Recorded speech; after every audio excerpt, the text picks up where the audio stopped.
주시는 은혜가 크고 또 놀랍습니다. 오늘 온 성금으로 모였습니다. 사모하며 모였고요. 또 주의 부르심에 정말로 순종하며 나왔고 또 마음에 많은 소원과 간구를 가지고 나왔습니다. 오늘 우리가 부르짖는 기도 하나도 남김없이 응답하여 주시고 특별히 성령의 기름 부으심으로 우리를 충만하게 하여 주시고 또 우리 사랑하는 자녀들 진학을 위해서 애썼던 우리 자녀들을 위해서 기도하고 또 취업을 위해서 이제 또 준비하는 우리 학생들 또 다시 취업하기 위해서 하나님 앞에 도우심을 구하고 주께서 길을 열어주시기를 간구하는 우리의 모든 간구가 응답되고 기적을 체험하게 될 줄 믿습니다. 오늘 우리에게 주신 하나님의 말씀 먼저 찾겠습니다. 오늘 우리에게 하나님의 말씀은 요한복음 말씀입니다. 요한복음 14장 말씀입니다. 요한복음 14장 말씀입니다. 14장 22절부터 31절까지 말씀입니다. 요한복음 14장 22절부터 31절까지 말씀입니다. 오늘 10월에 우리가 온 성금으로 모였고요. 사실은 세일의 기도회가 진행되고 있는 중에 있습니다. 어떤 달보다도 더 많이들 나오셔서 지금 기도하고 계신데 그 뜨거운 기도가 점점 더 뜨거워져서 어떤 문제도 다 녹여버리고 또 새롭게 우리를 만드시는 귀하신 능력의 기도 그리고 복된 은혜의 자리가 될 줄 믿습니다. 자, 요한복음 14장 22절부터 31절까지 말씀 다 찾으신 것 같은데 우리 한 목소리로 공독하겠습니다. 가롯인 아닌 유다가 가로되 주여 어찌하여 자기를 우리에게는 나타내시고 세상에게는 아니하려 하시나이까.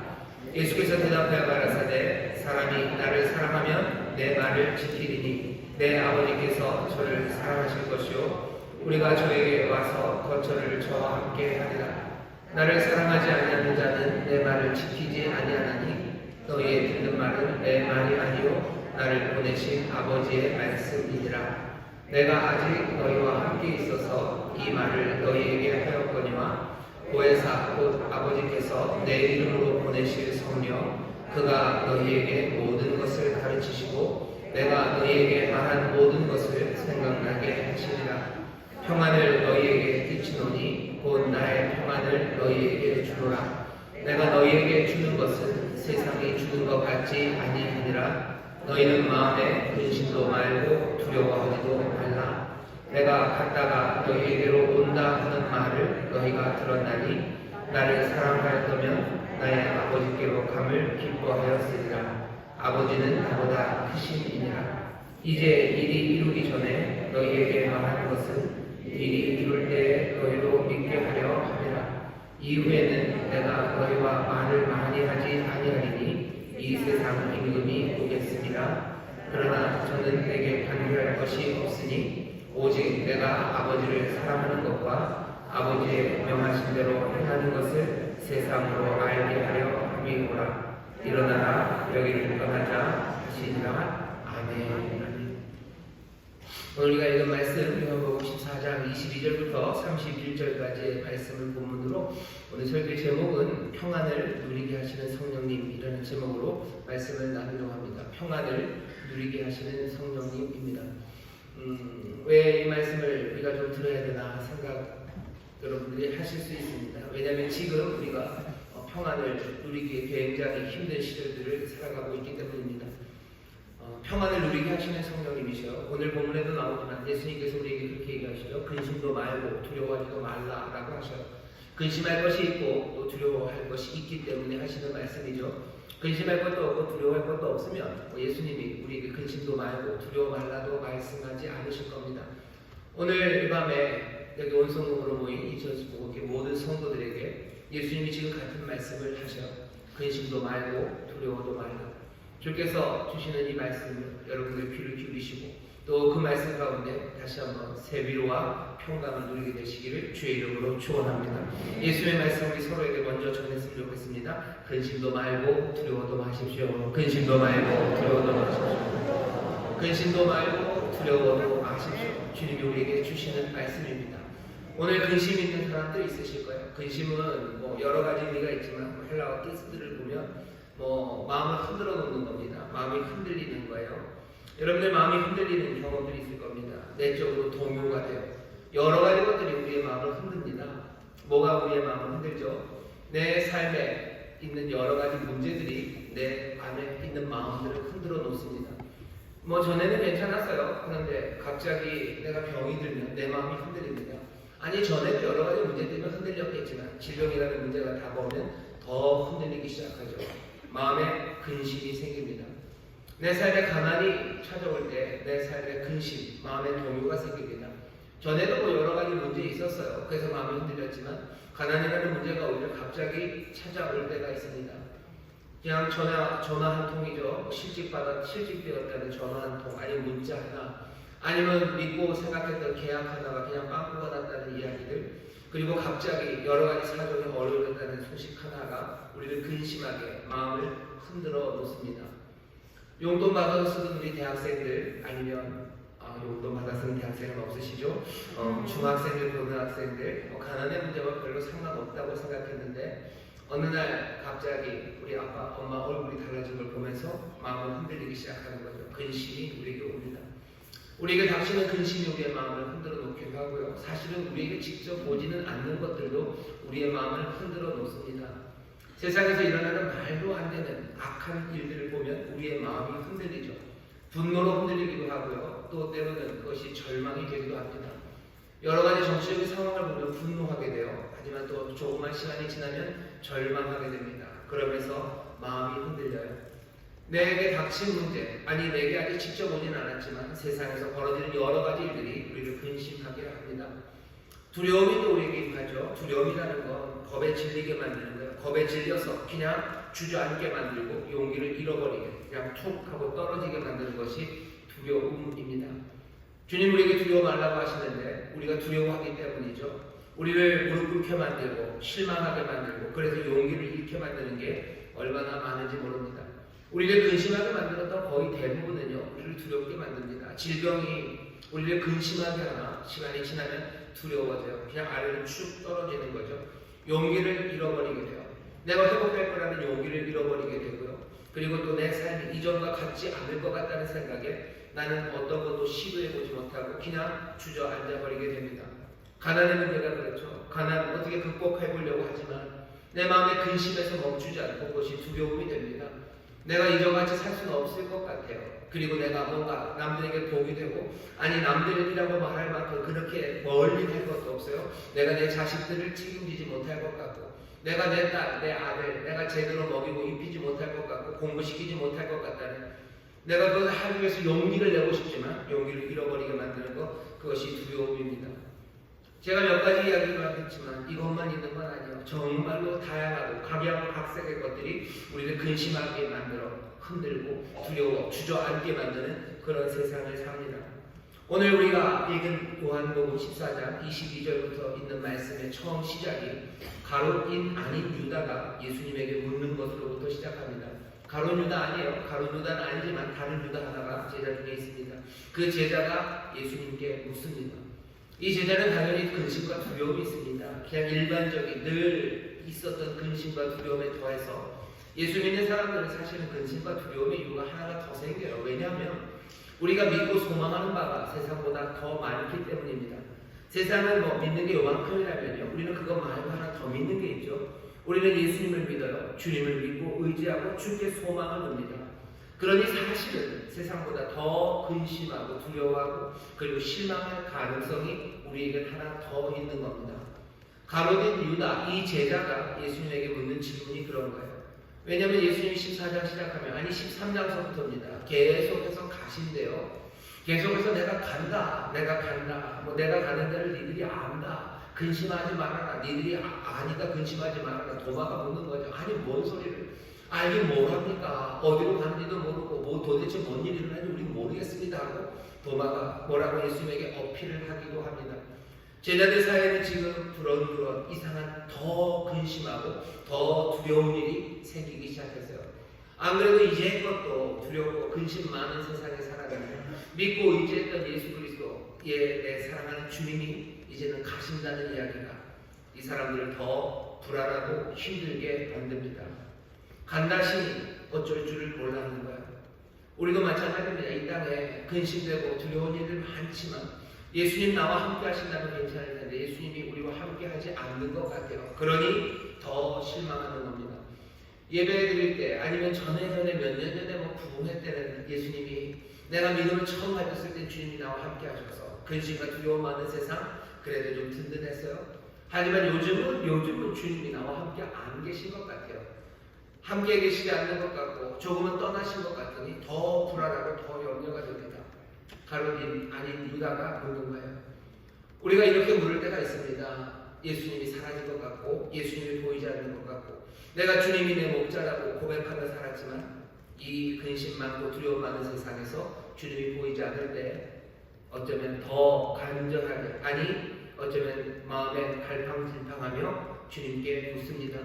가룟 유다가 예수님에게 이렇게 물어요. 어찌하여 자기를 우리에게는 나타내시고 세상에게는 아니하려 하시나이까? 유다가 묻는 질문이 이런 거죠. 예수님 세상에 뭔가 보여주셨으면 좋겠다는 거예요. 예수님 세상에 뭔가 보여주셔.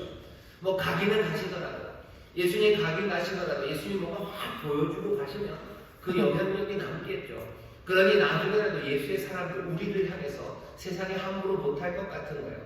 예수님이 얼마나 선하신지 얼마나 위대하신지 그리고 얼마나 영광스러운 분인지 세상에 좀 알려주셔요. 쫙 알려주셔서 예수님 가고 난 다음에도 우리의 삶이 그렇게 어렵지 않도록 우리의 삶이 정말로 고난과 핍박, 조롱 그런 것 말고 좀 어깨에 힘 들어가고 마음 편하게 살 수 있도록 예수님 세상에 좀 뭔가를 좀 보여주십시오 라고 여기 가룟 유다가 예수님에게 부탁을 합니다.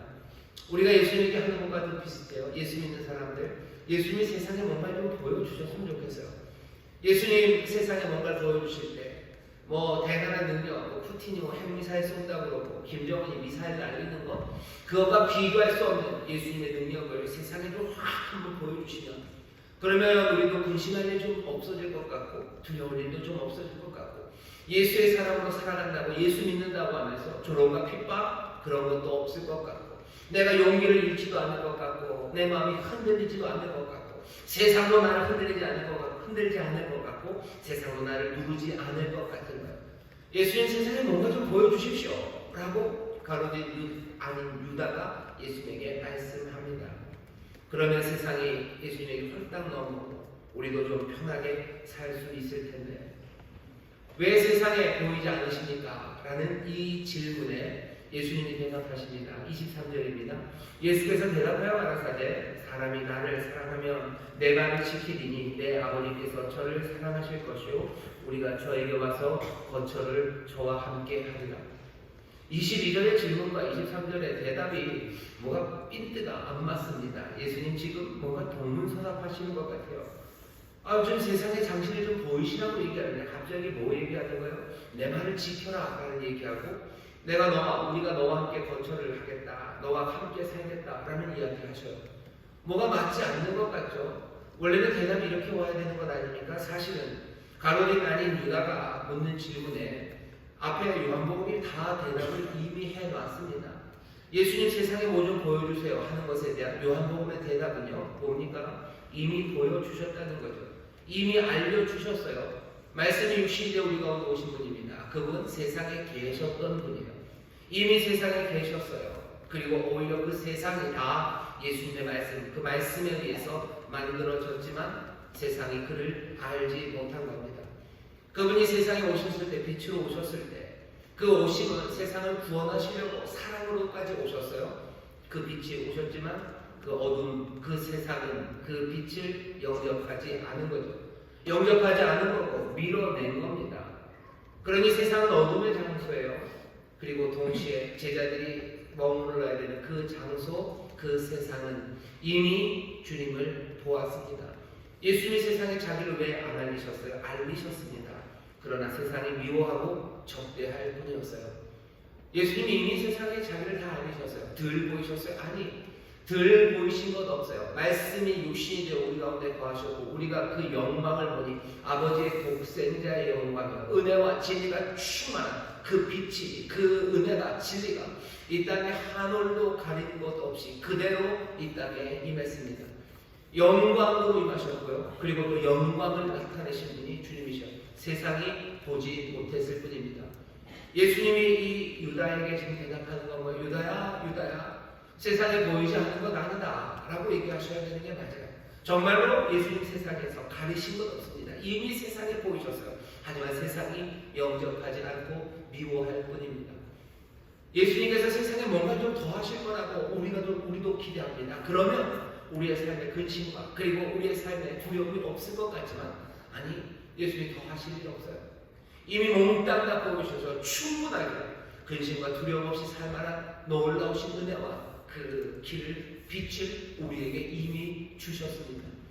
자, 아직 유다가 그걸 몰라요. 아직 제자들이 몰라요. 그리고 어쩌면 저와 여러분이 아직 그것들을 제대로 잘 몰라요. 우리가 그 빛을 영접했지만 그 빛을 영접하고 우리가 그 은혜와 그 사랑, 그 주님을 주님이라고 부르지만 여전히 주께서 우리에게 모든 것들을 다 보여주셨음을 우리가 믿기는 하지만 우리가 그렇다고 고개는 끄덕이지만 여전히 그것들을 제대로 누리지 못합니다. 그게 여기에 지금 상황이에요. 예수님 그러니 제자들을 사랑하시되 끝까지 사랑하셔서 마지막 십자가 지시기 전에 지금 이 말씀들을 가르치시는 거예요. 함께 있는 동안 내가 말한다. 이제 세상 있는 게 오면 이제 말 못할 거야. 그래서 그때까지 내가 말할 거야. 지금 말해서 너네들이 다 알아듣지는 못할 거라고 내가 알지만 그래도 이 모든 말이 이룰 때가 너희가 내가 한 말이 무슨 말인지 알고 내가 이 모든 빛과 영광을 이 땅에 다 보였고 그 모든 진리가 너희의 생명에 충만해서 근심과 두려움이 없이 살만한 정말로 모든 것을 너희에게 다 주었다는 것, 그것을 너희가 알 때가 온다라고 얘기하시는 거예요. 우리에게 그때가 올 것을 여러분 기대하십시오. 나중에 더 나오겠지만 예수님이 이룰 때가 있을 거다. 그때를 위해서 내가 이 말을 지금 한다라고 하시며 오늘 가룟 아닌 이 유다에게 그리고 저와 여러분 우리에게 오늘 이 말씀을 주시는 겁니다. 예수님 벌써 다 보여주셨어요. 몽땅 다 보여주셨습니다. 근심과 두려움이 없이 살만한 은혜, 그런 거와 상관없이 흔들리는 근심들, 그냥 주저앉는 두려움들, 그것 떠난 평강으로 그리고 놀라운 샬롬으로 살아갈 수 있는 모든 생명의 충만함을 우리에게 주셨건만 우리가 그것을 모르고 있을 뿐이에요. 여전히 묻고 있는 이 사람들에게 예수님의 대답은 이렇게 임한 겁니다. 23절이에요. 너 걱정하지 말아라. 이미 다 주었어요. 뭐 하면 돼요? 내가 너에게 준 말, 사람이 나를 사랑하여 내 말을 지키리니 내 말 지켜라. 내 말 순종해라. 라고 얘기하시는 거예요. 근심과 두려움으로 살아가는 사람들, 그래서 예수님이 뭔가 좀 해줘야지 내가 평안이 올 거라고 생각하는 제자들에게 예수님이 하시는 말씀이에요. 아니, 내가 한 말, 그 말 지켜라. 내가 한 말, 그 말 순종해라. 라고 말씀하시는 거예요. 근심과 두려움의 세상에서 여러분들 근심과 두려움 없이 살고 싶으십니까? 예수님의 가장 1차적인 대답은요, 예수님 말씀대로 여러분 순종하며 사시기를 주의 이름으로 축원합니다. 그럼 어떻게 돼요? 우리가 저에게 와서 거처를 저와 함께 하겠다. 우리는 여기서 아들입니다. 그리고 아버지죠. 아들과 아버지가 하나님이 우리에게 어떤 우리요? 하나님 주님의 말씀, 그 말씀을 지키는 순종하는 우리에게 주님의 말씀에 귀 기울여서 그 말씀 따라 살아가는 우리에게 오셔서 우리와 함께 사시겠다고, 함께 거하시겠다고 우리에게 말씀하셔요. 근심과 두려움을 이기는 방법은 뭡니까? 다른 것 없어요. 옛날 구약의 선지자들도 얘기한 거죠. 두려워 말아라, 놀라지 말아라. 왜? 내가 너와 함께 함이라. 하나님 능력 많으시고 은혜 많으신 주님 그리스도가 우리와 함께 한다면 내 삶에 근심과 두려움 그것이 있을 수 없어요. 아니, 세상에는 여전한 환란과 그리고 우리를 짓누르는 뭔가가 있겠지만 우리는 근심하지 않아요. 우리의 마음에 동요하지 않고 우리는 기죽고 용기 잃고 계속 주저앉지 않는 것. 왜 그렇습니까? 하나님이 그리스도가 우리와 함께 하기 때문에 늘 그래요. 세상에 근심 없을 때가 어디 있습니까? 아니, 근심을 만들 만한 조건들이 없을 때는 없어요. 하지만 그렇다고 해서 모두가 다 근심하는 건 아닙니다. 여러분들 정말로 내 무게중심을 제대로 잡지 못하게 만들어서 나를 흔들흔들하게 하면 얼마나 여러분들 근심하고 두려워하겠습니까? 전철 쭉 타고 가는데 갑자기 전철이 그냥 뭐요? 흔들흔들해요. 전철이 무게중심을 못 잡아요. 그럼 여러분들 얼마나 놀라고 난리가 나겠어요. 주의 이름을 부르실 아니요, 찬송하실 분도 있겠지만 두려우실 겁니다. 하지만 아주 꼬맹이, 정말로 어린 꼬맹이 녀석들도요 그렇게 막 흔들리는데 두려워하지 않아요. 언제? 아버지가 자기를 흔들 때요, 아버지가 말 태워줄 때요, 아버지가 비행기 태워줄 때요. 아슬아슬하죠. 하지만 아이들은 근심하지 않습니다. 두려워하지 않아요. 기뻐할 뿐이요. 그리고 즐거워할 뿐입니다. 왜? 아버지가 함께 하시기 때문에. 주가 우리에게 주시는 말씀이요. 내 말 들어라. 내 말 순종하며 살아라. 잘 듣고 순종하며 살아라. 그 사랑 안에 거해라. 그러면 아버지와 내가 너희에게 와서 거처를 정한다. 너희와 함께 할 거다라고 얘기하십니다. 지금 우리의 삶에 여러 가지 나에게 닥친 문제와 그리고 또 이 주변의 일들, 그것들이 우리를 근심하게 하고 두려워하게 합니다. 얼마나 갑갑합니까? 얼마나 낙담됩니까? 얼마나 실망스럽습니까? 하지만 그럼에도 불구하고 주께서 우리에게 주시는 말씀은 내가 하는 말, 내가 가르치는 것 잘 듣고 그 말씀대로 그 말대로 살아라. 그러면 내가 너희와 내 아버지가 너희와 함께 하겠다. 그리스도 안에서 누리는 삶, 그리스도 안에서의 그 평강과 그리고 놀라운 은혜와 그 기쁨과 감사가 우리 가운데 넘친다고 말씀하셔. 오늘 이 밤에 가룟인 아닌 유다에게 주셨던, 아니 이 유다가 대표해서 물었던 우리의 질문에 주님이 답을 해 주십니다. 이 답을 여러분들 마음에 새기시기를, 이 답을 우리에게 주신 생명의 말씀으로 받으시기를 주의 이름으로 축원합니다. 어떻게 하라고 근심 많고 두려운 세상에서 어떻게 하셔? 평강을 얻기 위해서 해야 되는 일, 주의 말씀에 귀를 기울이셔. 그리고 그 말씀 따라가십시오. 그러면 어떤 약속이? 아버지와 내가 너희와 함께 하겠다고, 아예 거처를 너희에게 정하겠다고, 너희에게 와서 너와 함께 살아가겠다고. 그리스도 안에서, 내가 그리스도 안에, 그리스도가 내 안에 살아가는 두려움 없는 삶들, 그 삶을 우리에게 주시는 줄 믿습니다. 우리에게 그 진리를 알리셔요. 그 진리를 알리시고 거기서만 멈추지 않으십니다. 사랑하시니 또 말씀하시기 시작하는 거예요. 25절입니다. 내가 아직 너희와 함께 있어서 이 말을 너희에게 하였거니와. 아직은 함께 있는 시간이에요. 이제 세상 임금이 오면 그때는 말 못하겠지. 하지만 지금 있는 이 시간에 내가 너희에게 또 얘기한다 하시며, 예수님이 이미 답을 주셨지만 그 답에 점점 더 깊이, 아니 어쩌면 우리에게 좀 더 부연해서 설명하십니다. 순종하면 함께 있으므로 이 근심과 두려움이 사라질 거라고 얘기하시더니 26절입니다. 보혜사고 아버지께서 내 이름으로 보내실 성령, 그가 너희에게 모든 것을 가르치시고 내가 너희에게 말한 모든 것을 생각나게 하시리라. 주가 가르치신 것, 그렇죠? 여러분은 24절에 이렇게 되죠. 사람이 나를 사랑하면 내 말을 지키리니. 주님의 말씀을 지켜야 되는데 그냥 또 그때까지는 아멘 해놨어요. 근데 당장에 실천하려고 가보면, 순종하려고 가보면 잘 들리지 않아요. 주님의 말씀 잘 들리지 않고 그 말씀이 뭔지 잘 모릅니다. 그리고 까맣게 잊어버릴 때 많아요. 그러니 예수님이 얘기하시는 겁니다. 보혜사, 곧 아버지께서 내 이름으로 보내실 성령. 이 성령은 보혜사셔요. 우리를 도우시는 분이죠. 보혜사라는 의미의 가장 중요한 뜻은요, 우리를 도우시는 분이십니다. 우리를 도우셔요. 성령님은 우리를 도우실 거예요. 우리를 도우셔요. 어떻게 도우셔요? 너희에게 모든 것을 가르치시고 내가 너희에게 말한 모든 것을 생각나게 하시리라. 성령님이 우리를 오셔서 도우십니다. 왜 그렇게 도우시면 우리가 어떻게 23절에 있는 것처럼 주의 말씀 생각나고 가르치신 거 다 다시 한번 깨달아서 그 말씀대로 살 수 있도록 성령님이 우리를 도우시는 거예요.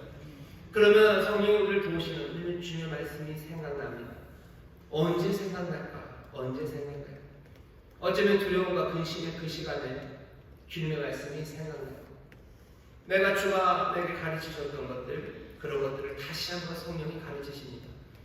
내가 하는 하나님 말씀들이 내 영혼에 다시 한번 근심과 두려움의 시간에 세상의 어떤 것보다도 분명하게 정말로 능력 있는, 그리고 사랑으로 가득한, 그리고 확신에 찬 말씀으로 정말로 그리스도가 만왕의 왕이, 만주의 주가, 내 선한 목자가 나에게 주시는 그 말씀으로 내 모든 근심과 두려움, 그 모든 것들을 다 날려보내시리라. 나에게 주시는 말씀으로 내 안에 들려지고 생각날 수 있도록 누가? 성령님이 도우십니다.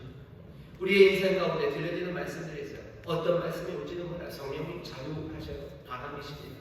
어디서 와서 어디로 가는지 모를 거예요. 하지만 그 일을 하십니다.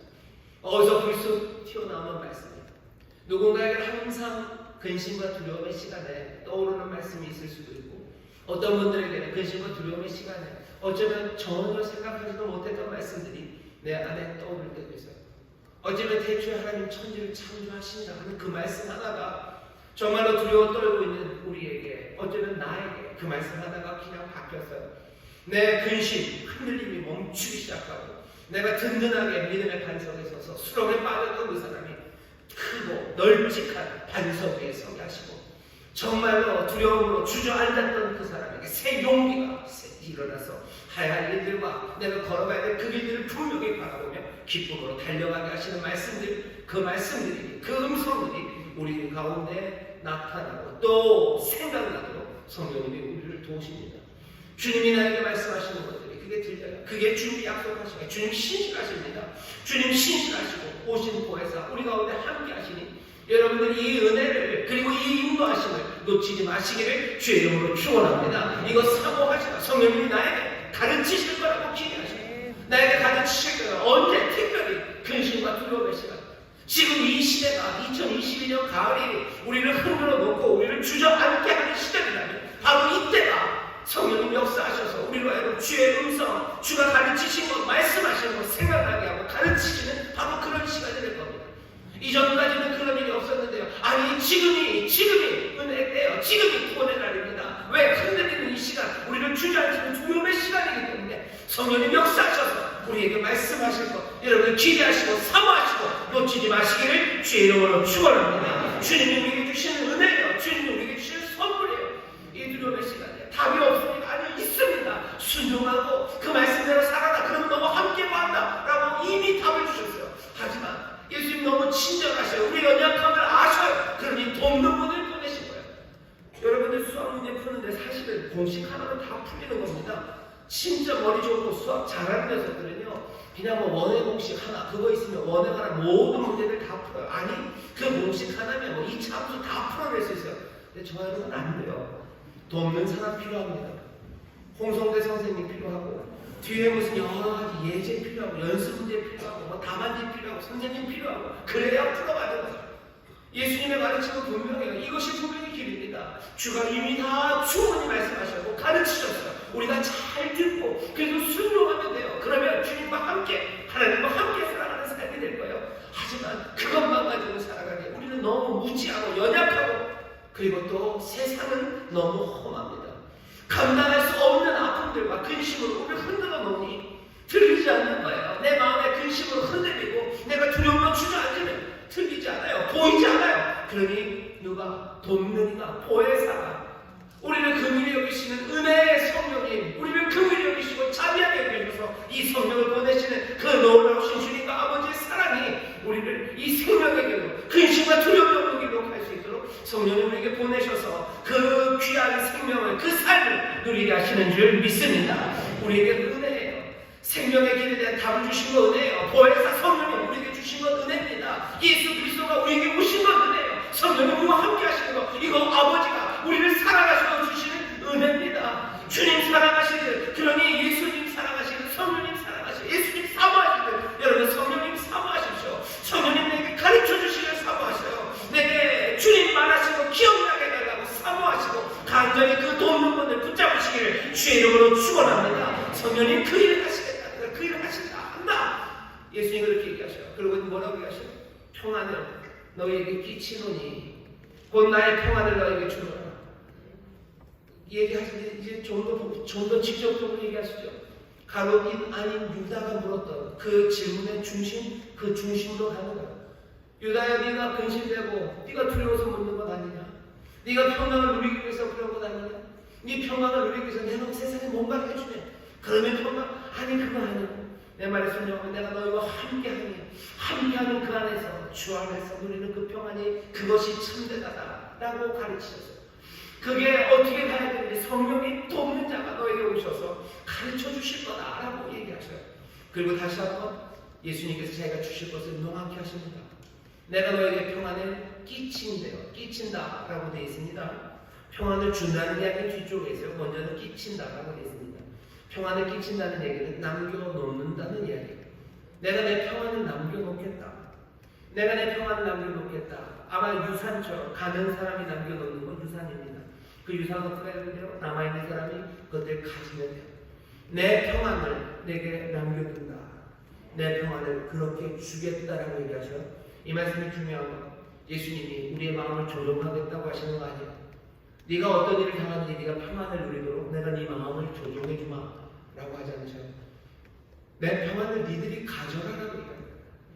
주님을 영접하는 거예요. 주님을 내가 가져가는 거죠. 내가 진리와 생명을 우리에게 주셔요. 그것을 내가 붙잡아 가는 거예요. 평안. 예수님이 우리의 마음에다가 무슨 원격 조정으로 블루투스 하시는 거예요. 그래서 내가 아무리 어렵고 힘들어도 나는 두려움이 없이 내 마음을 다 평안하게 만드시고, 내가 막 어려워도 주께서 리모컨으로 치치치치 하시면 내가 갑자기 용기가 발떡 용기가 나서 일어나서 막 걸어가요. 그렇게 얘기하지 않죠. 내가 나의 평안을 내가 남겨둔다. 너에게 남겨주마. 그러니 네가 이거 가져라. 내가 이 평안을 너에게 준다. 그러니까 너희가 가지라. 주님의 평안이 뭔데요? 주께서는 어떤 평안을 가지시는데요? 주가 가지신 평안은 뭡니까? 야, 만사가 오케이가 되는 평안입니까? 아니요. 지금 예수님은 누구에게? 세상의 임금에게 잡혀가는 시간입니다. 지금 내몰려가는 상황이에요. 이 어려운 상황에서 예수님이 지금 가지고 있는 평안이에요. 근심할 리가 있다면 아마 그 시간에 예수님일 겁니다. 두려워해야 될 리가 있다면 예수님일 거예요. 근데 뭐래요? 내 평안. 여기 지금 있는 이 내 평안. 예수님 자신만만하신 거예요. 왜? 지금이 어떤 시간이 예수님 알아요. 하지만 예수님이 자기 자신을 보니 내 안에 평안이 가득해요. 누구보다도 십자가에 달려 돌아가니까 세상에 누구보다도 잘 아는 이가 누구? 예수님이셔. 어쩌면 빌라도도 그 시간에는 예수님을 잡아서 십자가에 죽을지 몰랐을 겁니다. 하지만 정말로 그 위험과 그리고 두려움과 근심의 시간이 온다는 것, 세상에 누구보다도 잘하시는 분 예수님이셔요. 근데 예수님이 뭐라? 내 평안이요. 이 지금 있는 이 내 평안을 너에게 주겠대요. 그 평안입니다. 어떻게 예수님은 그런 시간, 그 상황에서 평안을 누리십니까? 어떻게 누리십니까? 예수님이 설명을 좀 하셔요. 다시 27절부터 얘기했어요. 평안을 너에게 끼치노니 곧 나의 평안을 너에게 주노라. 내가 너에게 주는 것은 세상이 주는 것 같지 아니하니라. 너희는 마음에 근심도 말고 두려워하지도 말아라. 내가 갔다가 너희에게 온다 하는 말을 너희가 들었느니. 내가 누군지 알지? 나는 갔다가 오는 사람이다. 내가 지금 평안을 누리는 건 내가 갔다가 오기 때문이에요. 간다는 건 십자가 그곳으로 가는 거죠. 죽으러 가시는 길입니다. 죽음이에요. 고난입니다. 하지만 다시 온다는 건 너희가 듣지 않았냐? 갔다가 오신다는 건 승리하심으로 오시는 거예요. 나는 갔다가 오는 사람이다.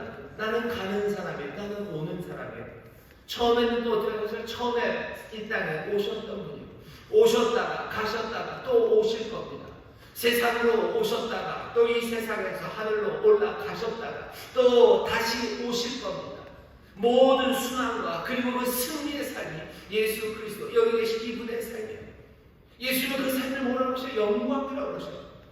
내 삶이 영광스러운 삶이야. 영광 인자가 높이 들려야 되리라. 내가 영광 받을 때가 됐다.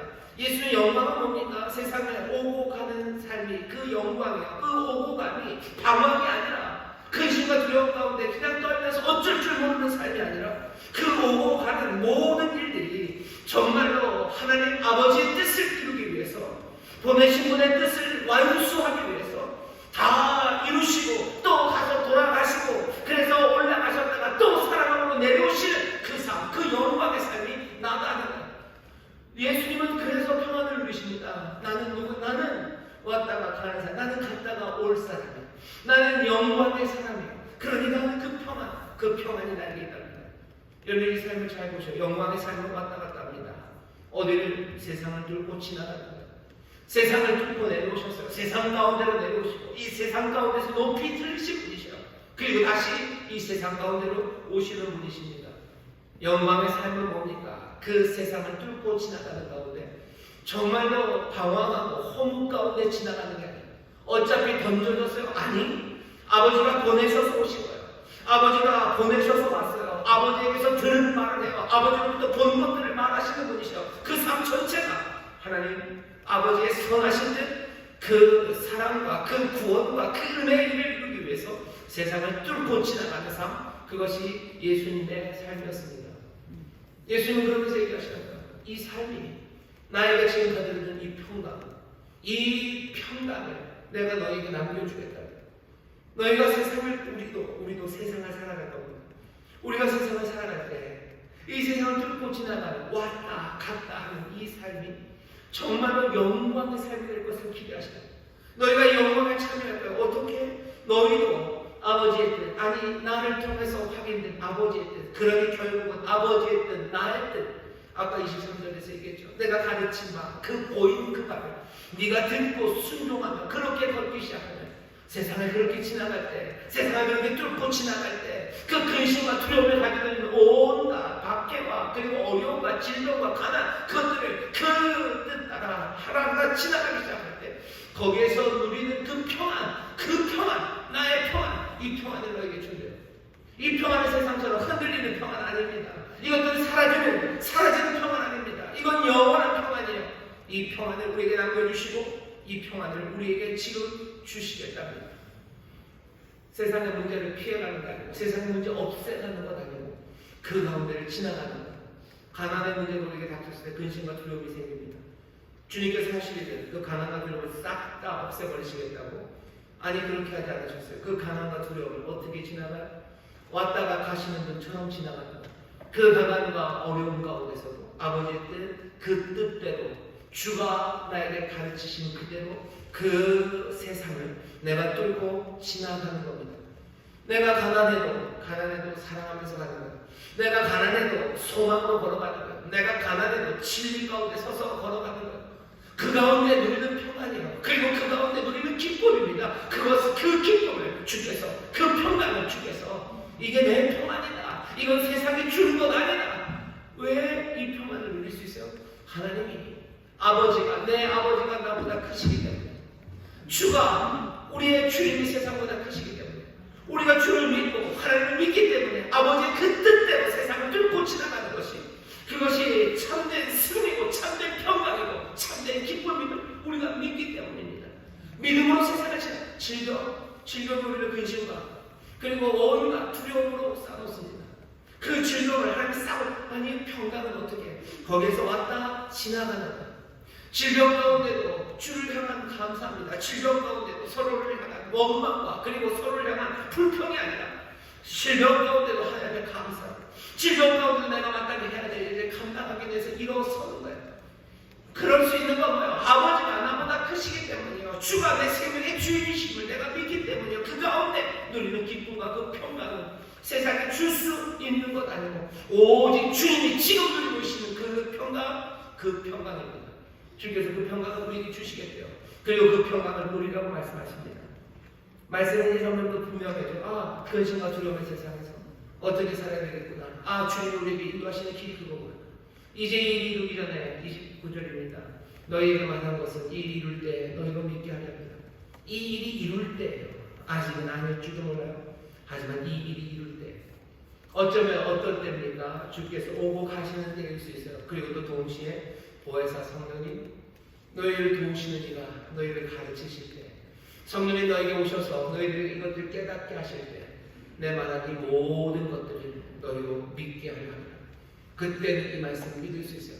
근심과 두려움, 정말로 세상의 고난과 모든 어려움이 우리를 근심과 두려움으로 밀어넣을 때도 주의 평강, 그 남겨주신 평강을 내가 누리며 기쁨으로 살 수 있는 것, 그것들을 정말로 믿고 그 길로 걸어가게 하는 그때가 있을 거다라고 말씀하시는 거죠. 그때는 어디겠습니까? 성령님 우리에게 비춰주시고 성령님이 우리에게 다시 한번 이 말씀을 붙잡을 수 있도록 우리에게 새 일을 행하실 때입니다. 우리 안에 있는 하나님의 말씀들을 살려내실 때요.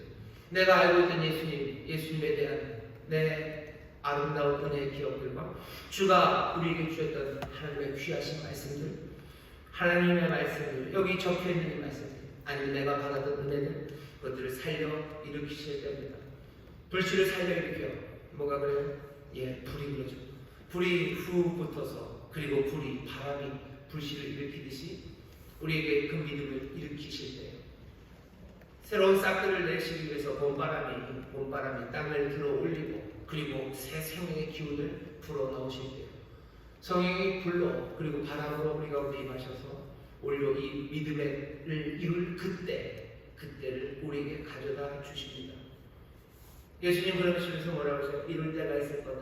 성령이 너희가 오시는 그때다. 전에도 그런 얘기 한번 하셨어요. 명절 끝날 많은 사람들 앞에서 내게로 와서 마셔라. 네 그 배에서 생생하게 터져나올 거다. 이건 아직 임하지 않았지만 장차 임하실 성령에 관한 이야기였다고 요한은 기록합니다. 여기 이룰 때도 마찬가지예요. 성령이 오시면 이 일을 이루십니다. 그럼 어떻게 됩니까? 제일 끝에만 볼까요? 31절입니다. 오직 내가 아버지를 사랑하는 것 같이 아버지의 명하신 대로 행하는 것을 세상으로 알게 하려 함이로라. 일어나라 여기를 떠나자 하시니라. 수수께끼 같은 말씀이요. 일어나라 여기를 떠나자 하셔요. 여기 14장에 있는 말씀 14장부터 17장까지가 아주 한 덩어리입니다. 그런데 여기 일어나자 여기를 떠나자 하는 말씀이 있어요. 그러면 아마 이건 예수님이 잡히시기 전날 6월절 저녁을 먹었던 바가다락방에서 발을 씻기시고 한참을 가르치시다가 14장 끝이 되면 이제는 나가자고 하신 것 같아요. 우리는 예수 믿는 날 정말로 나가셨으면 어디로 갔는지 압니다. 예수님 어디로 가셔요? 겟세마네로 가십니다. 근데 요한은 그런 얘기가 없어요. 요한에게 그것까지 다 쓰라고 할 건 아닙니다. 그냥 우리는 이 말 들으면서 그냥 상상하는데 그래. 이 말씀을 마치시고 예수님 일어나자 가자 하신 게 정말로 밖으로 나가자는 거였으면 정말로 제자들은 밖으로 예수님과 함께 나갔을 겁니다. 나가서 겟세마네로 가겠죠. 앞에 있는 건 근심과 두려움, 그것들이 세상의 어느 곳보다는 그냥 밀어닥치는 그 자리입니다. 겟세마네까지 갈 필요도 없어요. 일어나서 나간 그곳은 어디예요? 예루살렘의 밤거리입니다. 6월절 전날이니 사람들은 다 가족들과 있을까요? 그냥 어두운 예루살렘의 밤거리를 어쩌면 그 골목길을 피해 숨어 들어가야 됐던 그 동네입니다. 그 동네를 이 사람들은 떨리는 마음으로 걷기 시작하는 거죠. 이 밤거리에 나온 제자들은 평안으로 걸을까? 이 사람들은 예수님 말했던 이 평안, 이 기쁨을 누리며 걸으며 예수님이 하셨던 포도나무의 이야기를 기쁨과 소망으로 들었을까? 잘 모르겠습니다. 하지만 우리는 어떻게 듣고 어떻게 기억하며 걸을지 생각할 수 있어요. 오늘 이 밤이 끝나고 이 밤에 초야가 끝나고 우리가 이 조를 나갈 때 예수님이 일어나자 나가자 하면 나갈 때 우리의 바깥도 밤거리입니다. 예루살렘보다는 좀 밝을 겁니다. 하지만 그날의 예루살렘의 밤만큼이나 우리가 마주하는 세상은 그렇게 만만한 세상이 아니에요. 가룟 아닌 유다를 근심과 두려움에 그리고 모든 제자들을 그렇게 근심과 두려움에 몰아넣었던 그 밤이 우리 앞에도 펼쳐집니다. 그 세상이 지금 우리가 사는 세상과 그리 많이 다르잖아요. 일어나자 나가자 하며 예수님이 우리를 이끌어 가실 거예요. 우리는 이 밤의 세상, 이 세상을 이제 또 근심과 두려움으로 맞닥뜨릴 겁니다. 아니면 예수님 말씀하신 것처럼 예수님이 우리에게 남겨놓으신 그 평안을 이제 성령의 귀하신 은혜와 도우심으로 이제 내 것으로 받아 내가 믿어 내 어둠의 시간들 나를 근심하고 두렵게 하는 모든 문제들 가운데 기쁨으로 그 세상을 뚫고 왔다 가는 사람들이 됩니까? 뭐에 달려있습니까? 다시 한번 성령이 우리를 도우셔서 오늘 깨닫게 하시고 또 오늘 주님의 그 평안을 맛보게 하시는 것 거기에 달려 있습니다. 세상 어디에도 패배하지 않는 흔들리지 않는 평안, 그 평안이 우리에게 필요합니다.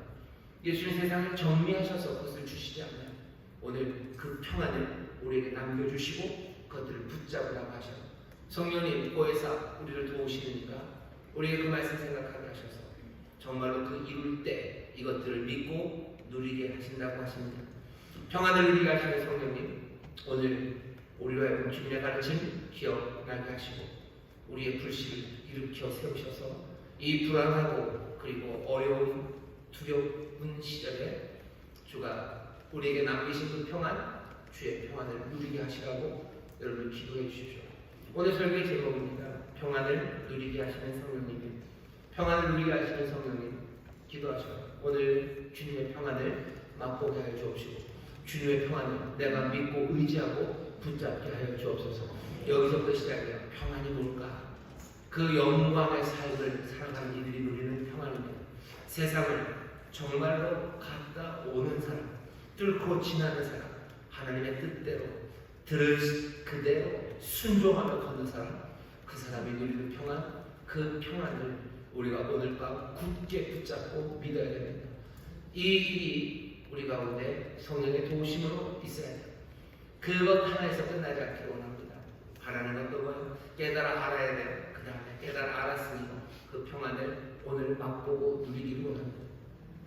예수 그리스도의 평안, 그 기쁨이 오늘 우리 가운데 임해서 오늘 이 밤에 우리가 가져온 모든 근심과 두려움들 그 모든 것들을 다 다 둘러싸버리는, 몽땅 고자기에 다 싸서 그냥 확 묶어버리는 그 기쁨이에요.